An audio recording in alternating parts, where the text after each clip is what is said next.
नमस्कार. सोन्याचं कमळ हे एक पौराणिक कथा आहे. लक्ष्मी मातेचे प्रतीक सोन्याचे कमळ प्राचीन काळी आर्यावर्ताच्या मध्यभागी वसलेल्या निषद वनराज्यात एका ऋषींच्या आश्रमाजवळ असंख्य झरे, तलाव व फुलांनी नटलेली कमलवती सरोवर होते. म्हणजेच त्या सरोवराचे नाव कमलवती असे होते.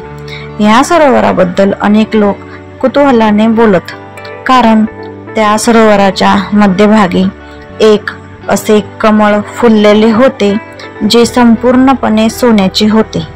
तर ही कथा अतिशय रोमांचक आणि सकारात्मक ऊर्जा देणारी आहे आणि तुमच्या जीवनामध्ये नक्की काहीतरी सकारात्मक बदल होतील. तर शेवटपर्यंत हा व्हिडिओ पूर्ण बघा आणि चॅनलला लाईक, शेअर आणि सबस्क्राईब करायला विसरू नका. ते सोन्याचे कमळ कोणालाही सहज दिसायचे नाही. केवळ शुद्ध अंतःकरण, निस्वार्थ मन आणि देवाच्या भक्तीने परिपूर्ण असलेल्या व्यक्तीलाच दिसे. त्याच्या दर्शनाने पाप दूर होई आणि त्यास परम शांती लावे. अनेक राजे, योद्धे, तपस्वी आणि साधक या कमळाच्या शोधात आले, पण त्यांना केवळ पाण्याचे प्रतिबिंबच मिळे. तर बघा, या कथेमध्ये आता जे प्रमुख आहे आपण ते बघूया. तर अरण्य राजकुमार सुधान्वा तो निषद राजाचा धाकटा मुलगा होता.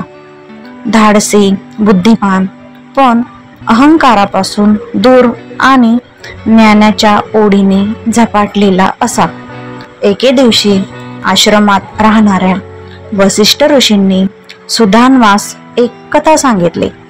त्यांनी सांगितले की सोन्याचं कमळ हे स्वतः लक्ष्मी मातेच्या करांगणातून झऱ्यामध्ये उतरलेले आहे. जे कुणी ते आपल्या योग्यतेने पाहिल त्याला लक्ष्मी मातेचा आशीर्वाद मिळेल, पण त्यासाठी अष्टशुद्धी आवश्यक आहे. शरीर, मन, वाणी, विचार, इच्छा, संबंध आणि अहंकार. तर सुधान्वाचे मन त्या क्षणी स्थिर झाले.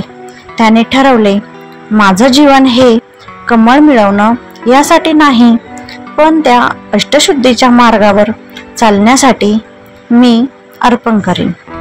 तो आपल्या राजकीय सुखसोयींना रामराम करून सामान्य वस्त्र परिधान करून अरण्यात निघून गेला.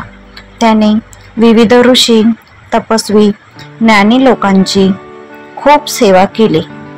गुरुकृपा आणि अनुभवांनी तो विवेकाने तेजस्वी झाला. पण बघा, त्याची जी 8वी शुद्धी होती, म्हणजेच अहंकाराचा त्याग, हा सर्वात कठीण टप्पा होता जो प्रत्येकाच्याच आयुष्यात येतो. तर बघा, इथे पुढे गोष्ट पूर्ण ऐका आणि मन लावून ऐका. एकदा एका वडीलधाऱ्या संन्यासीने त्याच्यावर खोटा आरोप केला की त्याने त्यांच्या भोजनात विष मिसळले, म्हणजे जेवणामध्ये विष मिसळले. सुधान्वाला माहित होतं की तो निर्दोष आहे, पण तरीही त्याने मौन पत्करलं. संन्यासीच्या शापाने तो अंध झाला. अंधत्वातही त्याने नकार दिला की कोणावर दोष टाकेल. त्याने फक्त मौन आणि सेवा यांद्वारे आपला मार्ग चालू ठेवला.